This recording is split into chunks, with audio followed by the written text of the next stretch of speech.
حدیث نمبر 10 ہے ہماری. تو حدیث کا عنوان ہے گستاخ رسول عورت کا انجام. گستاخ رسول عورت کا انجام. عن ابن عباس رضی اللہ تعالی عنہما ان اعمى كانت له ولد تشتم النبی صلی اللہ علیہ وسلم. عن ابن عباس، حضرت عبداللہ بن عباس رضی اللہ عنہما سے روایت ہے. تو جب بھی ابن عمر بولا جائے تو اس سے مراد عبداللہ بن عمر ہوتے ہیں. ابن عباس ہو تو اس سے مراد عبداللہ بن عباس ہوتے ہیں. اور ابن مسعود ہوں تو اس سے مراد بھی عبداللہ بن مسعود ہوتے ہیں. اور ابن عبداللہ ہوں تو جابر بن عبداللہ، یہ نام ہے عبداللہ سے. تو عبداللہ بن عباس یہ نبی علیہ السلام کے چچا زاد بھائی ہیں، اور اس امت کے بڑے علماء میں ان کا شمار ہوتا ہے. اللہ نے ان کو بڑا علم و فضل عطا فرمایا تھا. اور نبی علیہ السلام کے لیے ایک دن کے وضو کا پانی لے کر آئے تو نبی علیہ السلام نے ان کے لیے دعا دی کہ اللہ سے علم عطا فرما اور اپنی کتاب کی تفسیر کا علم عطا فرما. چنانچہ رسول اللہ صلی اللہ علیہ وسلم کی دعا کا یہ اثر ہوا کہ آپ مفسر قرآن بنے. اور حضرت عمر فاروق رضی اللہ عنہ انہیں اپنی مجلس کے اندر، جو مشاورت کمیٹی بڑے بوڑھے صحابہ تھے، عمر رسیدہ صحابہ، ان کے ساتھ ان کو بٹھایا کرتے تھے. تو عبداللہ بن عباس رضی اللہ عنہما بیان فرماتے ہیں عباس یہ نبی علیہ السلام کے چچا ہیں، اور یہ آپ کے چچا مسلمان ہو گئے تھے. تو نبی علیہ السلام چچا نبی آپ وسلم کے ساتھ رہے، آپ کے ساتھ فتوحات کی. تو حضرت عباس سے ایک مرتبہ پوچھا گیا، کسی نے پوچھا کہ آپ بڑے ہیں یا اللہ کے رسول بڑے ہیں؟ تو حضرت عباس رضی اللہ عنہ فرمانے لگے کہ اللہ کے رسول بڑے ہیں اور میری عمر زیادہ ہے. انہوں نے بڑے ہی پیار سے، بڑے مفکرانہ اور بہترین حکیمانہ انداز میں جواب دیا کہ پوچھا گیا کہ آپ بڑے ہیں. حضرت عباس سے پوچھا گیا کہ آپ بڑے ہیں یا نبی علیہ السلام بڑے ہیں؟ تو حضرت عباس فرمانے لگے کہ نبی علیہ السلام بڑے ہیں لیکن عمر میری زیادہ ہے. تو فرماتے ہیں حضرت عبداللہ بن عباس کہ ان اعما، بے شک ایک نابینا آدمی، اعما کہتے ہیں نابینا آدمی کو. جیسے سورہ عبس کے اندر عبس و تولی ان جاءہ الاعمی کے الفاظ ذکر ہیں. اعما بے شک ایک نابینا آدمی، کانت تھی لہو اس کی، ام ولدن بچے کی ماں، اس کی ایک ام ولد تھی. تو گزشتہ درس میں بھی میں یہ بات سمجھائی تھی کہ اسلام کے اندر ایک عام آدمی 4 بیویاں اپنے نکاح میں رکھ سکتا ہے، اور اگر اسے مزید خواہش ہو تو پھر لونڈیاں اپنے پاس رکھ سکتا ہے اپنی خواہشات نفس کو پورا کرنے کے لیے.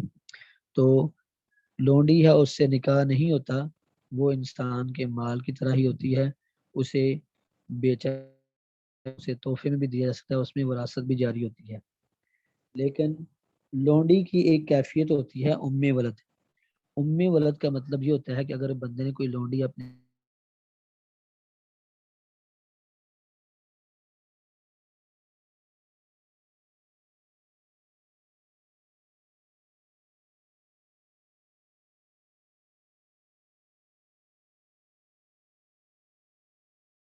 تھی تو اس سے اپنی خواہش پوری کرتا تھا، تو ام ولد اس لونڈی کو کہتے ہیں. آواز آ رہی ہے میری؟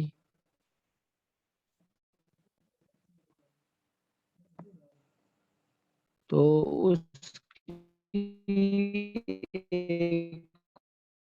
ام ولد لونڈی تھی. ام ولد اس لونڈی کو کہتے ہیں کہ جس لونڈی سے مالک کا بیٹا پیدا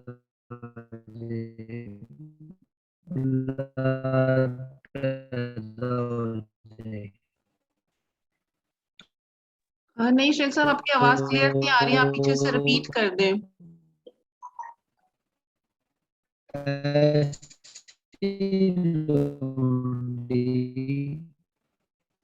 جو اپنے مالک کے اولاد کو جنم دے اسے ام ولد کہتے ہیں, اور ام ولد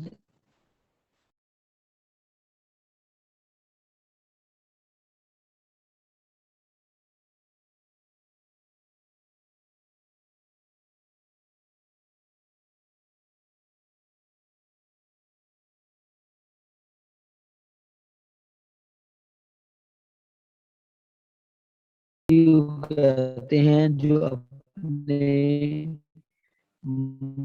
مالک کی کو جنم دے دے. جس مالک کی لونڈی اس سے ام ولد ایسی لونڈی کو کہتی, تو وہ ام ولد یعنی بچے کی, تو یعنی وہ لونڈی نہیں رہتی بچے, بلکہ مالک کے بچے کی ماں بن جاتی ہے. تو اسے اسلام نے عزت دے دی, ایک مقام دے دیا. جیسے نبی علیہ السلام کی لونڈی تھی ماریہ قبطیہ, تو اس کے بطن سے نبی علیہ السلام کے آخری بیٹے ابراہیم رضی اللہ عنہ پیدا, تو ابراہیم رضی اللہ عنہ کے پیدا ہونے کی وجہ سے ان کو نبی علیہ السلام کی ام ولد بن چکی تھی. تو ام ولد اس لونڈی کو, نبی لونڈی اپنے مالک کی وفات کے بعد خود بخود آزاد ہو جاتی ہے. تو اس نبینا صحابی کی ایک ام ولد تھی, کانت لہو تھی ان کے لیے ام ولد, ایک ام ولد, تشتم النبیہ وہ گالیاں دیتی تھی, نبی علیہ السلام کو گالیاں دیتی تھی, وتقع فیہ اور آپ کے بارے میں بد زبانی کرتی تھی. اب کی ہوتی تھی, مراد کیا ہے, واقع کا مطلب واقع ہونا کسی کے بارے میں, کسی کی عزت کے بارے میں واقع ہونا. تو وتقع فیہ آپ کے بارے میں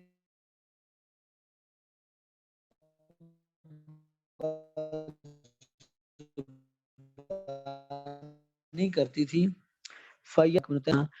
فینہا پس منع کرتے تھے وہ صحابی, نبینے صحابی, ہاں اپنی اس لونڈی کو, فینہا پس وہ اس لونڈی کو روکتے تھے, فلا تنتہی پس وہ منع نہیں ہوتی تھی, وَيَزْجُرُوهَا اور اسے ڈانٹتے تھے. زجر و توبیخ کرنا ہماری زبان کے اندر یہ لفظ استعمال ہوتا ہے. تو وَيَزْجُرُوهَا اسے ڈانٹتے تھے, فلا تنزجروا لیکن وہ ڈانٹ کو قبول نہیں کرتی تھی, وہ باز نہیں آتی تھی. وَيَزْجُرُوهَا اسے ڈانٹ کرتے, فلا پر رکتی نہیں تھی, ڈانٹ بھی کہتے ہیں. فلما كانت پس جب کانت تھی وہ لونڈی ذات لیلۃ ایک ہو گئی, تقع واقع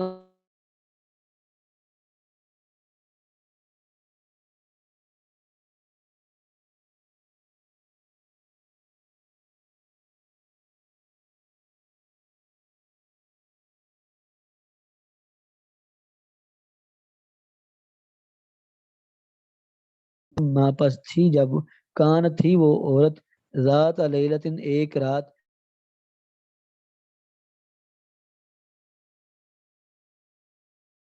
واقع ہونے لگی, وتشتمہ اور آپ کو گالیاں دینے لگی. فاخذ المغولا تو اس صحابی نے ایک کدال پکڑی. کدال جیسے گینتی آپ نے دیکھا ہوگا, سڑکیں بنانے والے دو طرف سے اس کا منہ ہوتا ہے اس آلے کا, تو اس سے اینٹیں یا پتھر اس طرح کی چیزیں نکالتے ہیں. تو فاخذ المغولا تو انہوں نے کدال کو پکڑا. مغول اصل میں اس لاٹھی کو بھی کہتے ہیں جو انسان نبینے لوگ استعمال کرتے ہیں, اس کے آگے لوہے کا پھالا لگا ہوتا ہے. تو ایسی لاٹھی جس کے آگے لوہے کا پھالا لگا ہو اسے بھی مغول کہتے ہیں. اور ویسے مغول کدال کو بھی کہتے ہیں. کدال یعنی جس کا, جیسے آپ نے ہدہد پرندہ دیکھا ہے, ہدہد پرندے کی آگے چونچ ہوتی ہے اور اوپر کی طرف ہی ایک چونچ ہوتی ہے. ہدہد کے سر نما ایک آلہ ہوتا ہے جس سے لوگ زمین کو توڑتے ہیں، پتھر توڑتے ہیں، تو اسے کدال کہا جاتا ہے. تو اس نے وہ کدال پکڑی، فوضعہ، تو اس کو رکھ دیا، فی بطنیا، اس عورت کے پیٹ پر. اس عورت کے پیٹ پر کدال رکھی، واتقا علیہا، اور اس پر ٹیک لگا دی، یعنی اس پر وزن ڈال دیا اپنا. فقتلھا، تو اسے قتل کر دیا. تو مسئلہ یہ ہوا، بات لمبی ہے، حدیث یہاں مختصر بیان کی ہے صحابہ کتاب نے. تو حدیث میں آتا ہے کہ انہوں نے صبح ہوئی تو نبی علیہ السلام کی مجلس میں بات پھیلی کہ اللہ کے رسول فلاں کی ام ولد کو رات کو کسی نے اندھیرے میں قتل کر دیا. نبی علیہ السلام نے پوچھا کہ اس کو کس نے قتل کیا ہے؟ کوئی نہ بولا. دوبارہ پھر آپ نے پوچھا کس نے قتل کیا ہے؟ پھر کوئی نہ بولا. پھر تیسری مرتبہ نبی علیہ السلام نے پوچھا کہ ہر وہ شخص جس تک میری آواز جا رہی ہے اور میرا اس پر ایک حق ہے، میں اس حق ہونے کے ناطے سے کہتا ہوں کہ وہ کھڑا ہو جائے. تو یہ صحابی، نابینے صحابی، ایسے ہاتھ لڑکتے ہوئے کانپتے ہوئے کھڑے ہو گئے اور کہنے لگے کہ انا قتلتھا یا رسول اللہ، اللہ کے رسول میں نے اسے قتل کیا ہے، اللہ کے رسول میں نے اسے قتل کیا ہے. تو نبی علیہ السلام نے جب اس نے اس بات کا اقرار کیا تو نبی علیہ السلام نے فرمایا کہ حتیٰ کہ اس صحابی نے تو یہاں تک حدیث میں آتا ہے کہ اس نے کہا اللہ کے رسول یہ میری ام ولد تھی اور مجھے اللہ نے اس سے 2 بیٹے عطا فرمائے تھے، بڑے خوبصورت چاند کے ٹکڑے جیسے ان کے چہرے تھے. لیکن مسئلہ یہ تھا کہ یہ نبی علیہ السلام آپ کے بارے میں بد زبانی کرتی تھی اور میں اسے روکتا تھا اور یہ باز نہیں آتی تھی، اور ایک گزشتہ رات اس نے اخیر کر دی اور مجھ سے برداشت نہ ہوا تو میں نے اسے قتل کر دیا. تو نبی علیہ السلام نے فرمایا کہ الا فشہدوا فإن دمہا حدر، گواہ ہو جو اس کا خون رائے گاں اور بیکار ہے. تو نبی علیہ السلام نے یہ بات فیصلہ فرما دیا کہ الا فشہدوا فإن دمہا حدر، کہ گواہ ہو جو، خبردار، بے شک اس کا خون رائے گاں اور بیکار ہے. تو یہ حدیث نبی علیہ السلام کی جو حرمت ہے اس کے حوالے سے بیان کی گئی ہے کہ نبی علیہ السلام کی ذات کے بارے میں اگر کوئی شخص بد زبانی کرتا ہے تو اس کی سزا یہ ہے کہ اس کا سر تن سے جدا کر دی جائے. لیکن اس کے لیے پہلی بات تو ہے کہ باوثوق ذرائع سے یہ پتہ چلے کہ واقعہ ہی اس نے نبی علیہ السلام کی گستاخی کی ہے. اور پھر اس قانون کو نافذ کرنا بھی حکومت کا کام ہے. یہ نہیں کہ ہر کوئی شخص اپنی طرف سے جس پر مرضی الزام لگائے اور اسے قتل کر دے. تو اگر حکومت ایسا کام نہیں کرتی تو اگر فرد واحد کوئی ایسی حرکت کرتا ہے تو اس کے بارے میں علماء کا اختلاف ہے. بہرحال نبی علیہ السلام کی اجازت کے بغیر ہی اس آدمی نے اس عورت کا سر تن سے جدا کر اسے قتل کر دیا. تو نبی علیہ السلام نے اس کے خون کو رائے گاں اور بیکار قرار دیا کہ ایسے شخص، یہ ایسی عورت کا خون بیکار ہے، اس کی کوئی وقت نہیں، کوئی حیثیت نہیں. وگرنہ اسلام کے اندر اگر کوئی شخص کسی کا خون بہاتا ہے تو قتل کے بدلے یا قتل کیا جاتا ہے یا پھر اس سے دیت لی جاتی ہے یا پھر اسے معاف کیا جاتا ہے. یہ 3 صورتیں ہیں. لیکن جو شخص نبی علیہ السلام کی گستاخی کرتا ہے تو ایسے شخص کی سزائے موت ہے اسلام کے اندر، جو کہ اس حدیث میں بیان کی گئی ہے. تو اس لیے بہرحال فتنے سے بچنے کے لیے ایسے احکامات پر عمل نافذ کرنا یہ حکومت کی ہی ذمہ داری ہے. قانون کو خود ہاتھ میں لینا، یہ اس سے فتنہ برپا ہوگا اور فتنے کو فروغ ملے گا، فتنے کو ہوا ملے گی. تو اس لیے نبی علیہ السلام نے ایک تو اس کے خون کو بیکار قرار دیا. دوسرا اس حدیث سے ہمیں یہ سبق ملتا ہے کہ انسان کو کسی سے چاہے جتنی مرضی محبت ہو، چاہے اس کی رفیقہ حیات کیوں نہ ہو، لیکن اللہ اور اس کے رسول کی محبت کائنات کی ہر چیز کی محبت سے غالب اور سب سے بڑھ کر ہونی چاہیے. اس لیے نبی علیہ السلام کا فرمان ہے ثلاث من کن فیہ وجد بہن حلاوت الایمان، تین چیزیں ایسی ہیں جس شخص کے اندر پائی گئی وہ اپنے ایمان کی حلاوت اور مٹھاس محسوس کرے گا، اس سے اپنے ایمان کی لذت محسوس ہوگی، اپنے ایمان کی حلاوت محسوس ہوگی۔ اور ان تین چیزوں میں سب سے پہلی چیز جو نبی علیہ السلام نے بیان فرمائی وہ یہ ہے کہ ان یکون اللہ ورسولہ احب الیہ مما سواہما، یہ کہ اللہ اور اس کے رسول اسے کائنات کی ہر چیز سے زیادہ محبوب ہوں۔ ان یکون اللہ ورسولہ احب الیہ مما سواہما، یہ کہ اللہ اور اس کے رسول اسے کائنات کی ہر چیز سے بڑھ کر محبوب ہوں۔ تو اللہ اور اس کے رسول کی محبت یہ تمام محبتوں سے مقدم ہونی چاہیے، اور اللہ اور اس کے رسول کی محبت کے لیے سب محبتوں کو قربان کر دینا چاہیے، یہی ایمان کا تقاضا ہے۔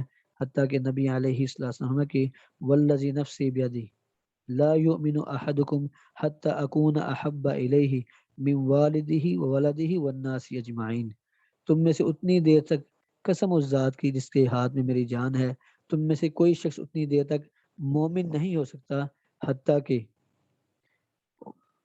اللہ اور اس کے رسول، حتیٰ کہ میں اسے اور اس کے باپ، اس کی اولاد، حتیٰ کہ تمام لوگوں سے بڑھ کر اسے محبوب نہ ہو جاؤں۔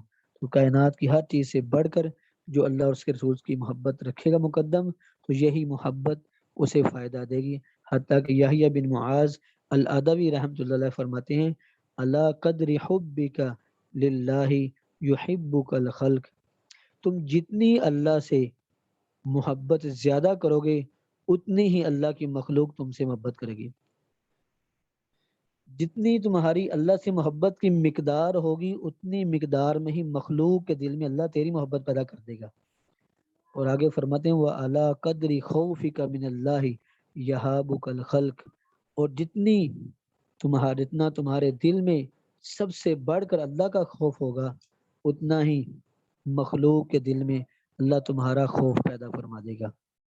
اور میں کہ وَعَلَىٰ قَدْرِ شُغْلِكَ بِاللَّهِ يَسْتَغِلُ الْخَلْقُ بِأَمْرٍ، اور جتنا تم اللہ کی ذات کے ساتھ ہر وقت مصروف رہو گے، چلتے پھرتے آتے جاتے، گھر میں باہر، خلوت میں جلوت میں، اگر تمہاری مصروفیت اللہ کی یاد میں رہتی ہے، تمہاری ذہنی سوچ ہر وقت اللہ کے ساتھ حاضر رہتی ہے، تمہارا دل اللہ کی یاد سے ہر وقت دھڑکتا ہے، تو پھر اگر تمہاری دھڑکنیں اللہ کی ذکر کے ساتھ دھڑکتی ہیں تو پھر سمجھ لو کہ اللہ مخلوق کی تمام تر مصروفیت تمہارے بارے میں اللہ پیدا فرما دے گا، تمام مخلوق تمہارے معاملات کو سدھارنے میں مصروف ہو جائے گی۔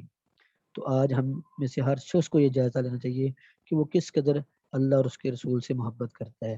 کہیں ایسا تو نہیں کہ اپنی خوشی پر، اپنی غمی پر، اپنے معاملات میں، اپنے لین دین میں ہم اپنے رسم و رواج کو مقدم کریں اور ویسے کہیں کہ مجھے اللہ کے رسول سے بڑی محبت ہے، اللہ کے رسول سے مجھے بڑا عشق ہے، تو ایسی محبت بیکار ہے، اور ایسی محبت اپنے صاحب کو آخرت میں کوئی فائدہ نہیں دے گی۔ امام ابن القیم رحمہ اللہ فرماتے ہیں کہ اللہ تعالیٰ نے قرآن کریم میں اپنی اور اپنے پیارے حبیب کی محبت کے لیے ایک شرط بیان کی ہے، اور وہ شرط یہ ہے کہ اللہ اور اس کے رسول کی اطاعت کی جائے۔ اس لیے فرمایا کل ان کنتم تحبون اللہ فاتبعونی، اگر تم اللہ اور اس کے رسول سے محبت کرتے ہو تو پھر اس کی شرط یہ ہے فاتبعونی، تم میری اتباع کرو، میری پیروی کرو، میری بات کو مانو۔ تو یہ قرآن کی یہ آیت یہ بہت بڑی دلیل ہے اس بات کی کہ جو شخص عملی طور پر اللہ اور اس کے رسول کی نہیں مانتا، چاہے وہ روزانہ اٹھ کر 100 مرتبہ بھی یہ کہے کہ مجھے اللہ کے رسول سے پیار ہے، تو اس کی بات کی اللہ کے یہاں کوئی حیثیت، کوئی وقت نہیں۔